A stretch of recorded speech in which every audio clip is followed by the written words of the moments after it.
ये है एक रियल लाइफ एस्केप रूम जहाँ पर रूल्स नहीं बताए गए और क्लूज को छुपा दिया गया है सर्वाइवल में। What is this? Hello? Hello? यहीं से शुरू होती है ब्रिक की मेन सर्वाइवल स्टोरी। जब कोई रास्ता ऊपर नहीं जाता, न दरवाजा, न खिड़की, न कोई इमरजेंसी एग्जिट, तो लोग एक ही डायरेक्शन में देखना शुरू करते हैं, नीचे, बेसमेंट की तरफ। We must get through here. Some of those shelters connect to the subway system. अब सवाल ये, क्या ये लोग वर्टिकल ट्रैप से बाहर निकल पाएंगे? क्या कोई असली एग्जिट है या फिर ये सब एक इल्यूजन है? All going to die in here, aren't we? अगर आपने the platform, room, escape room जैसी मूवी देखी है और उन्हें पसंद किया है, तो नेटफ्लिक्स की साइंस फिक्शन थ्रिल मूवी आपको जरूर पसंद आएगी, क्योंकि इसमें है उसी तरीके का टेंशन और सर्वाइवल इंस्टिंक्ट जो इन फिल्मों की जान होती है। लेकिन इस बार कॉन्सेप्ट थोड़ा अलग है और ज़्यादा डिस्टर्बिंग भी। कहानी की शुरुआत होती है एक हाई राइज बिल्डिंग से।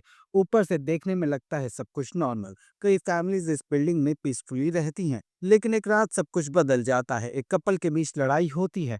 वाइफ गुस्से में बैग्स पैक करती है और दरवाजा खोलती है जाने के लिए। लेकिन दरवाजे के बाहर एक अजीब सी दीवार है, ना ब्रिक्स की, ना कंक्रीट की और ना ही कोई ऑर्डिनरी मेटल। कुछ ऐसा जो इंसान ने पहले कभी नहीं देखा। ड्रिल से भी इसे तोड़ा या इसमें छेद नहीं किया जा सकता। ये सिर्फ एक घर में नहीं होता, बल्कि पूरी बिल्डिंग में होता है, हर फ्लैट में, हर फैमिली के साथ होता है। हर डोर, हर विंडो, हर एस्केप पॉइंट पूरी तरह से सील्ड है। कोई बाहर नहीं जा सकता, कोई अंदर नहीं आ सकता। अब शुरू होता है डर, घबराहट और साइकोलॉजिकल ब्रेकडाउन का खेल। हर कोई पैनिक मोड में चला जाता है। कुछ लोग समझते हैं कि ये कोई प्रैंक है, कुछ को लगता है शायद कोई एलियन इन्वेजन है, और कुछ लोग इसे गवर्नमेंट का एक्सपेरिमेंट मान लेते हैं। लेकिन सही जवाब किसी के पास नहीं। और फिर धीरे धीरे मोबाइल नेटवर्क बंद हो जाते हैं, इंटरनेट बंद हो जाता है, बाहर की दुनिया से हर कांटेक्ट टूट जाता है। अब हर इंसान, हर फैमिली अकेली है। यहीं से शुरू होती है ब्रिक की मेन सर्वाइवल स्टोरी।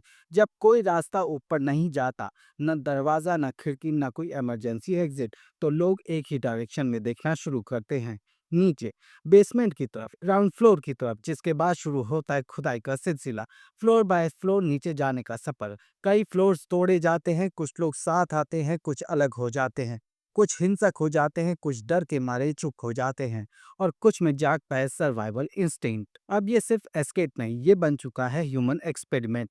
हर कैरेक्टर अपनी लिमिट तक पहुंच जाता है, ट्रस्ट टूटने लगते हैं, वॉयलेंस बढ़ने लगता है, और डर हर सेकंड गहराता जाता है। कुछ लोग मानते हैं कि ये कोई टेस्ट है, शायद किसी सीक्रेट ऑर्गेनाइजेशन का या फिर गवर्नमेंट की तरफ से है।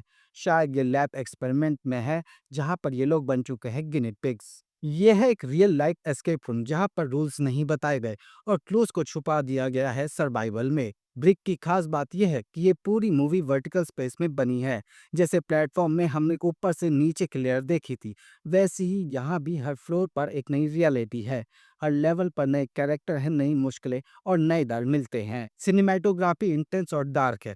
Hallways, narrow passage, dim light और साइलेंस का इस्तेमाल किया गया है, जिसे देखकर आप हर सीन को फील करने लगते हैं, सफोकेशन को महसूस करने लगते हैं। साउंड डिजाइन भी मास्टरफुल है। हर ब्रेथ, हर नॉक, हर चुप्पी एक डर लेकर आती है। मूवी में इमोशनल एंगल स्ट्रॉन्ग है। कपल का रिलेशनशिप टूटने को है, पेरेंट्स अपने बच्चों को बचाने के लिए जान तक दांव पर लगा देते हैं, और स्ट्रेंजर्स एक दूसरे के सबसे बड़े दुश्मन या सबसे भरोसेमंद साथी बन जाते हैं। ब्रिक एक वार्निंग है, जिसमें दिखता है कि जब इंसान को बंद कर दिया जाए, उसके कंफर्ट जोन को छीन लिया जाए, तो वो कैसे बदलता है, कैसे सरवाइव करता है और किस हद तक जा सकता है। अब सवाल ये, क्या ये लोग वर्टिकल ट्रैप से बाहर निकल पाएंगे? क्या कोई असली एग्जिट है या फिर ये सब एक इल्यूजन है? अगर सर्वाइवल थ्रिल आपके पसंदीदा जॉनर में आते हैं, अगर आपको एज ऑफ द सीट रहना पसंद है, तो ब्रिक आपके लिए एक मस्ट वॉच होगी। मूवी नेटफ्लिक्स पर आने वाली है और इसकी टेंशन आपको बहुत दिनों तक याद रहने वाली है। वीडियो अच्छा लगा हो तो लाइक करें, कुछ कहना चाहते हैं तो कमेंट करें। मिलते हैं अगली वीडियो में।